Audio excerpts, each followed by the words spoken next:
VLR.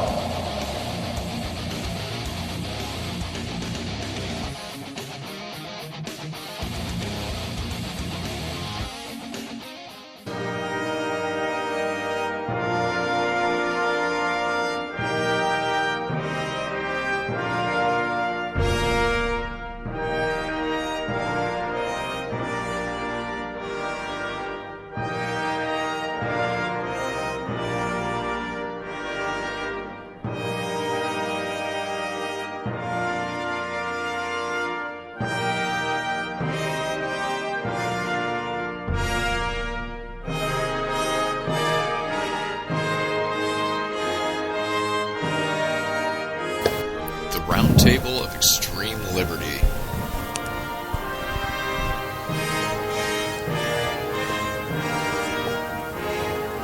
Where freedom reigns over tyranny.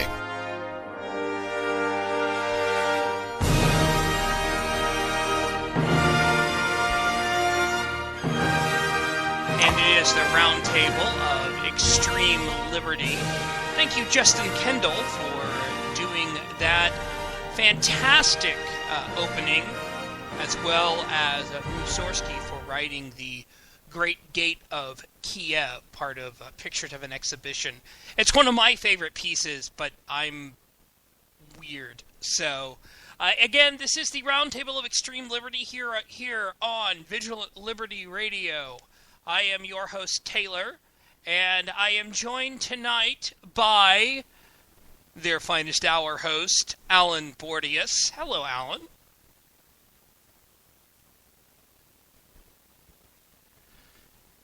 Well, since we can't hear Alan at the moment... Sorry, I had my mute switch on. Thanks, Taylor. Good for us to have yet another avenue for us to wow the internet with our wisdom. Yes. Yeah, our wisdom. Something fishy. Felicia Cravens is here. Hello, Fishy.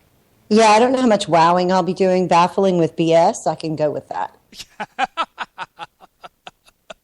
And a first-time guest on Vigilant Liberty Radio.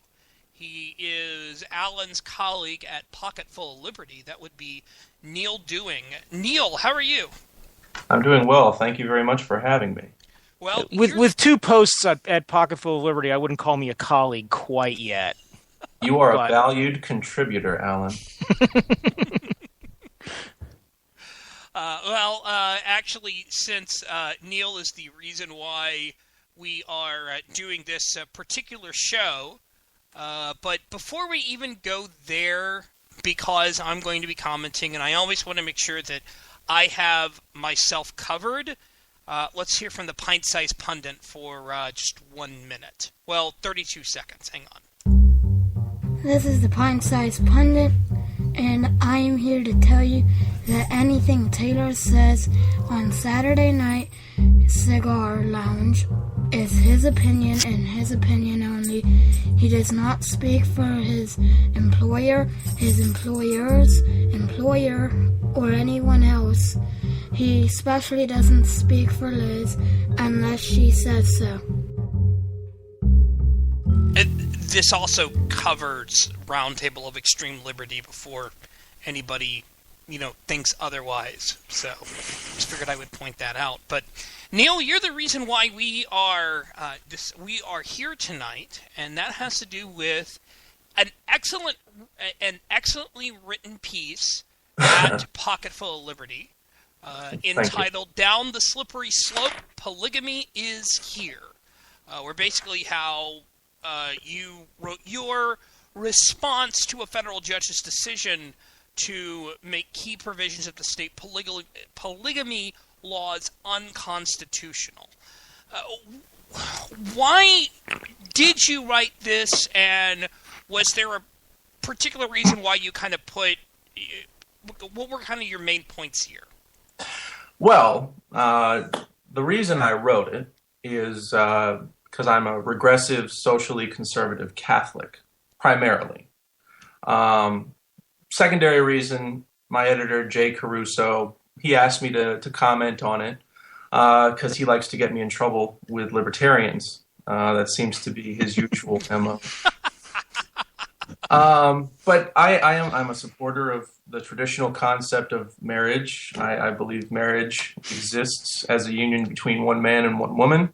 I don't really have a huge problem with parallel legal arrangements for homosexuals, but I don't like the idea of calling it marriage. I like the idea that words have definitions, words have meaning. When we start to strip away the meaning from words, we start to be unable to communicate with each other, which you see quite often when people start to discuss marriage. They just sort of lapse into name calling, and one person gets called a bigot, and then everybody shuts down.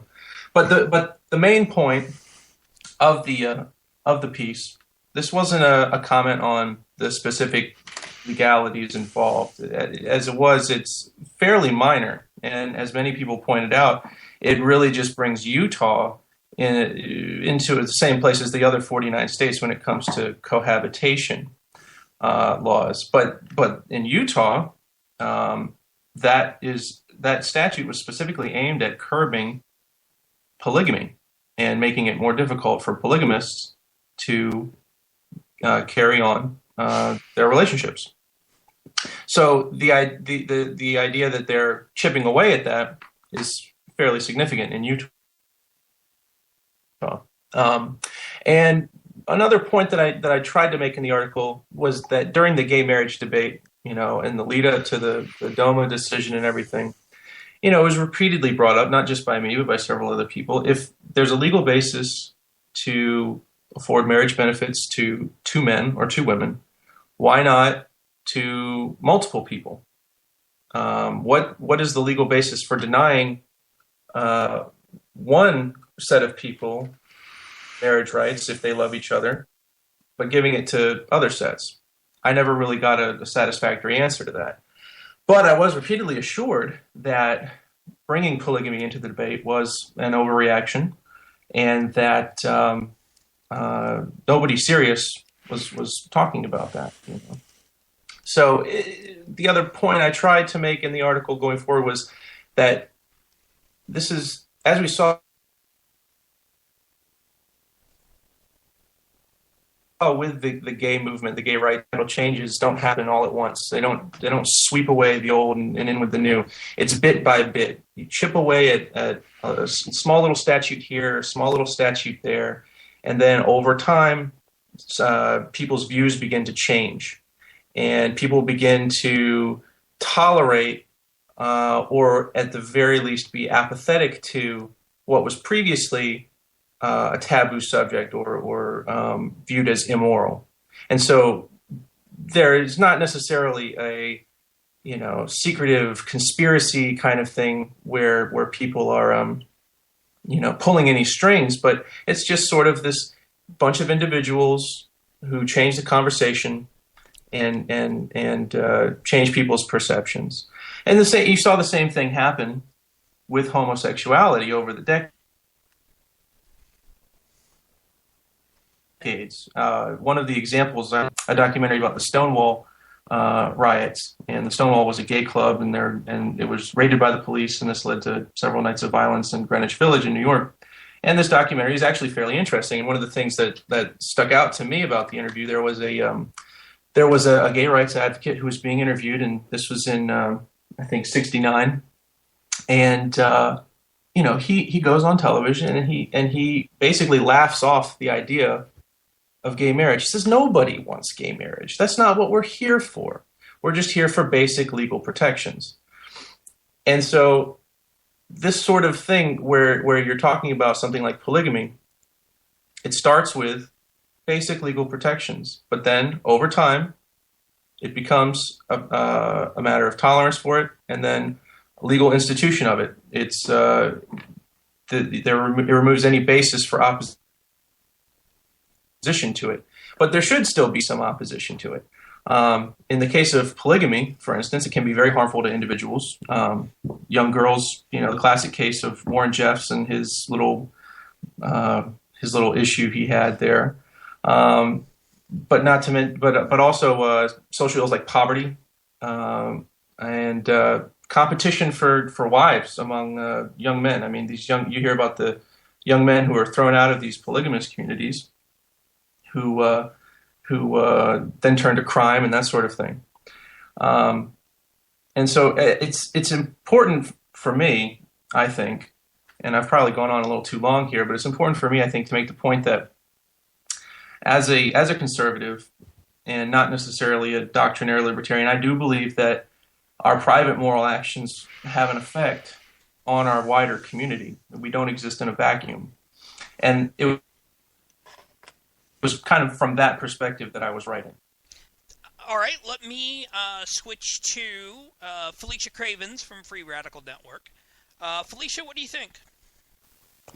Yeah, this is such a difficult subject because I do agree that there are, I don't know, perhaps Overton window things being done in our culture where we're slowly and eventually accepting things that 20, 30, 40, 50 years ago as a culture we might not do.